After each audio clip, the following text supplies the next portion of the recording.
Olagunju led the protest and gave the secret of how each community could break the chain of poverty.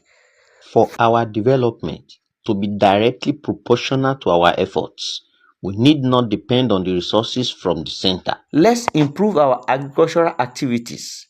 Otherwise, we will get to a stage in which the city's development will be inversely proportional to input of available resources, if only those at the center will sit on the resources and mismanage them, Olagunju suggested. Each zone started developing its business and marketing strategies with different natural resources in their zone. Tapping their natural resources, the zones became more productive and richer. The community members began to enjoy some respite as the situation improved.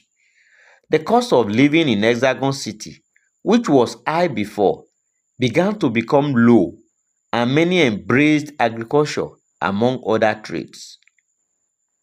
With the economy booming again in the city, in the 5th year of King Abubakar's reign, the king was advised by Obi, his royal council officer in charge of the economy, that long live the king.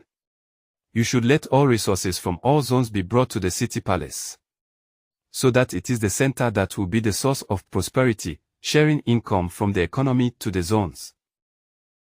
To this end, King Abubakar found Obi's advice friendly and useful.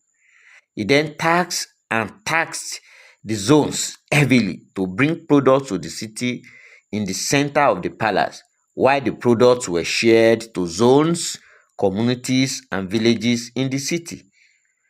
The palace officers in charge of this arrangement became selfish. People started groaning, grumbling, and even getting impoverished.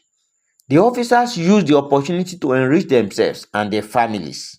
They built new houses and bought properties in the city and in other cities in the real world. During the reign of King Abubakar, the news of the death of the deposed king, King Lawal, was heard in the city.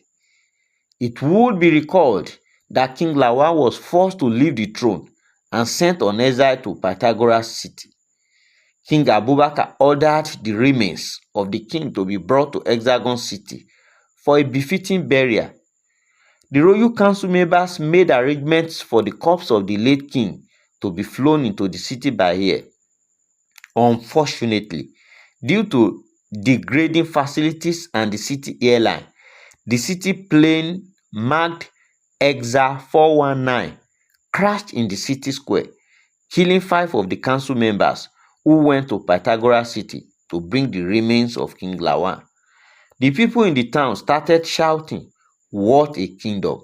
King Lawal quadratically died twice, and some royal council members died with him." Some indigenes felt it was a planned strategy by King Abubakar to clear off those good members of his council, while others believed that he had not done well in the city transportation system, hence the result of the city airline crash. Nevertheless, King Lawal was buried amidst tears alongside other 5 royal council members that died.